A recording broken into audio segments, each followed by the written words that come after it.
Some doors should never be opened. But you're already inside. Welcome to the gate of horror. Step into the darkness and let the gate unlock the secrets within.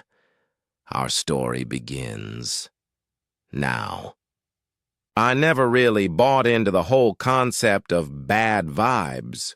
Before we moved into that house, I thought it was just something people said when they were too lazy to explain the mechanics of the world.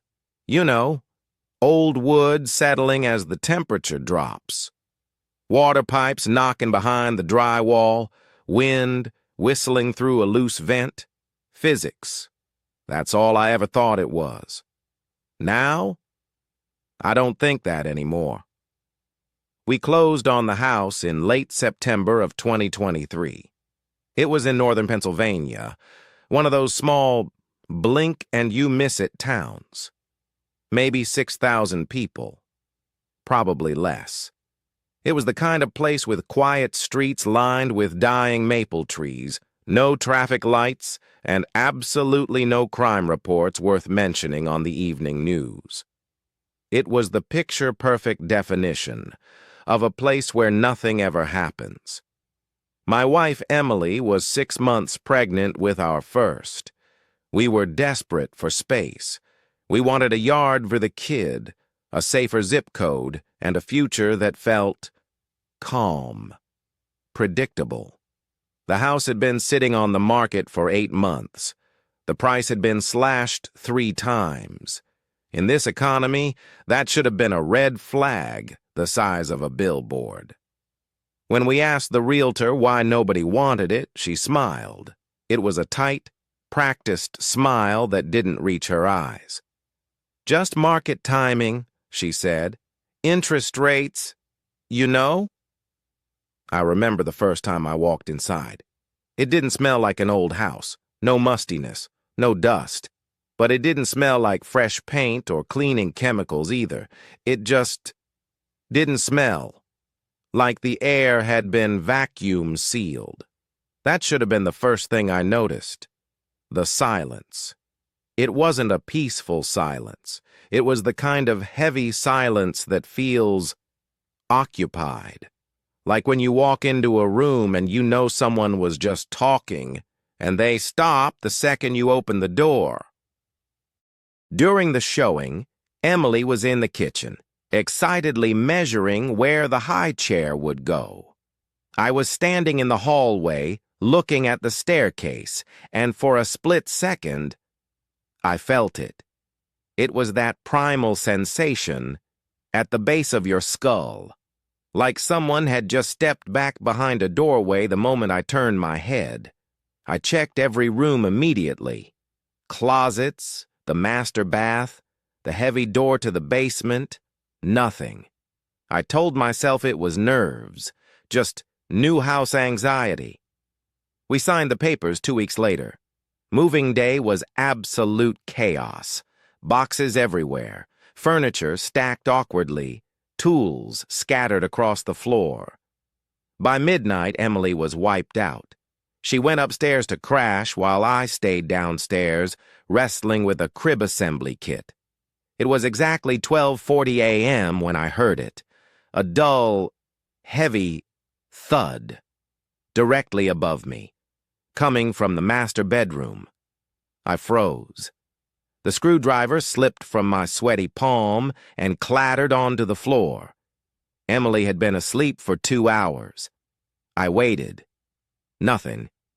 I told myself, it's the house settling, old beams adjusting to the temperature. That's what houses do, right? I picked the screwdriver back up. 5 minutes later, footsteps. Not creaks. Footsteps. Slow. Measured. Heavy. Crossing the bedroom floorboards above my head. They stopped directly above where I was standing. I didn't move. I didn't even breathe. Then, Emily's voice drifted down the stairs. It sounded small, confused. Jake? Honey? Why are you walking around up here? My stomach dropped through the floor. I'm not. There was a long, suffocating silence. Then she asked the question I will never, ever forget. "Then who is?" My hands started shaking. My chest tightened. I grabbed a kitchen knife, not because I had a plan, but because suddenly I didn't feel alone in my own home. I walked upstairs slowly. Each stair groaned louder than it had all day. Our bedroom door was cracked open, just an inch. Emily was sitting upright in bed, clutching the sheets. Her face was pale in the moonlight. "Did you hear that?" she whispered. Before I could answer, we both heard it. From inside the closet, a soft, dragging sound, like fabric shifting against wood. It was intentional. Emily started crying, quiet, terrified sobs. I walked toward the closet. Every step felt wrong. I grabbed the cold brass handle. I counted to 3 in my head. I pulled it open fast. Nothing. Just my shirts hanging there. But they were swaying, swinging back and forth gently. There was no air vent blowing. The window was locked and sealed. But when I came back into the bedroom, the closet light was on. I was almost certain it had been off. At 2:17 a.m., I woke up again. Not because of a sound, but because of a feeling, like someone was standing too close to my face.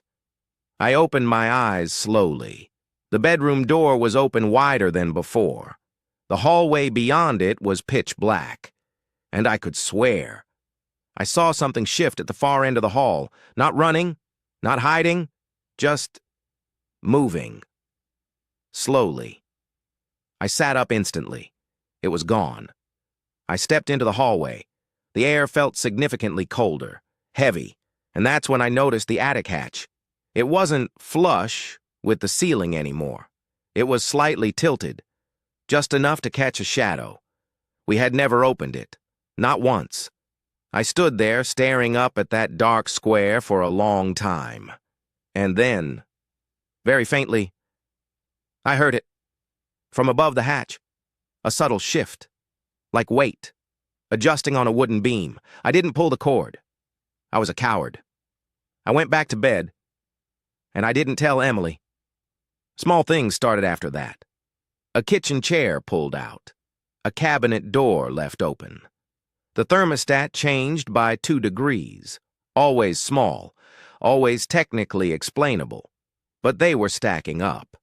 Until the basement door opened on its own. It was open about 6 inches. I stood at the top of the stairs, listening, and for a second, I thought I heard breathing, slow, rhythmic, from below. I went down anyway. The storage room door at the very back was open. Inside, insulation had been pulled back from the far wall, and on the concrete floor lay a plastic water bottle. It wasn't ours. It was slightly crushed, like someone had squeezed it recently. And then, I heard a creak, directly above me, on the kitchen floor. Emily wasn't home. She was at the store, which meant someone else was. I turned off the basement light immediately and stood completely still in the dark, listening. One slow step, then another.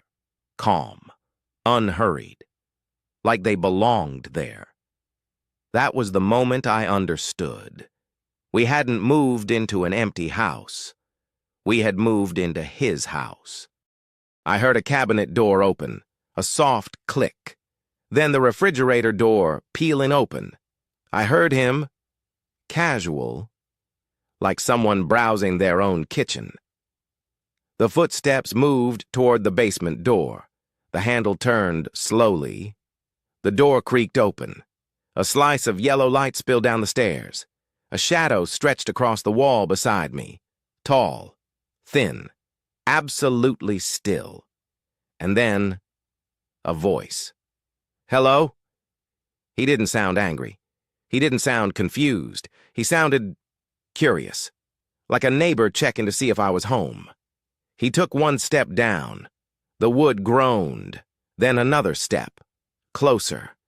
I could see the outline of his shoes, heavy work boots, mud caked along the edges. He paused. He wasn't scared. He wasn't worried about being caught. He was assessing me. He was deciding if I was a threat or just a part of the house. After a few seconds, he stepped back up. He closed the door gently, a cabinet shut with a soft thud. Then, I heard the front door open and close. When I finally went upstairs, 2 slices of bread were missing, and one of our steak knives was gone. I didn't tell Emily. I installed cameras instead. 2 nights later, at 2:37 a.m., the basement camera glitched. Static, just for 3 seconds. When the image snapped back, the storage room door was closed. I rewound the footage. Right before the static, the insulation on the far wall shifted. From the inside, something was behind the drywall.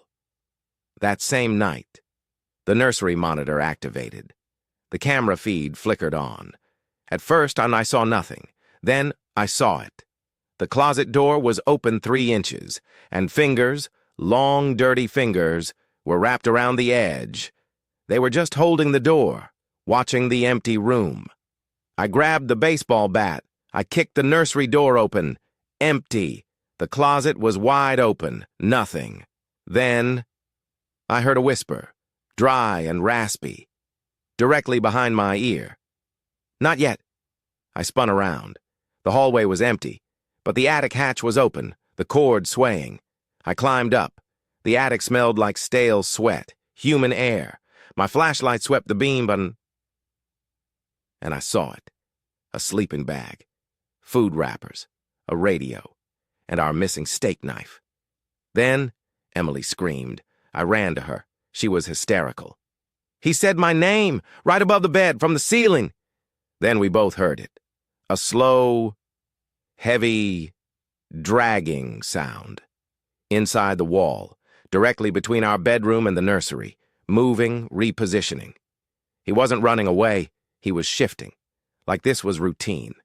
I dialed 911. "I need police immediately. There's a man living inside my walls." The police arrived. They scanned the wall with thermal. A bright orange shape appeared on the screen, curled into a fetal position between the wooden studs. "Police! We are cutting the wall!" The saw started. Drywall dust filled the air.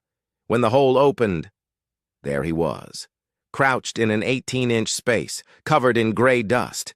He didn't blink. He just stared, like I had interrupted something important. They pulled him out. He was skeletal, hair hacked off in clumps. As they cuffed him, he looked at the nursery door, and he smiled. A small, satisfied smile. "How long you been in there?" the officer asked. "Since before they bought it," he whispered. "I like the colors they chose for the kitchen." Before the patrol car door shut, he turned toward me. "You're much louder than the last ones. The baby, he's going to be loud too." We moved 2 states away, a new build, no crawl spaces. Our son is 2 years old now, but a week ago, a letter arrived. No return address? Inside, a single scrap of paper. "You left the nursery light on when you left. I turned it off for you." My blood turned to ice. The night we fled, the light was on. I never told anyone. Now, late at night, when the new house is still, I hear it. A faint shift. I check the nursery monitor.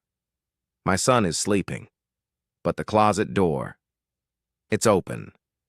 Just 3 inches. And I know I'm the one who closed it.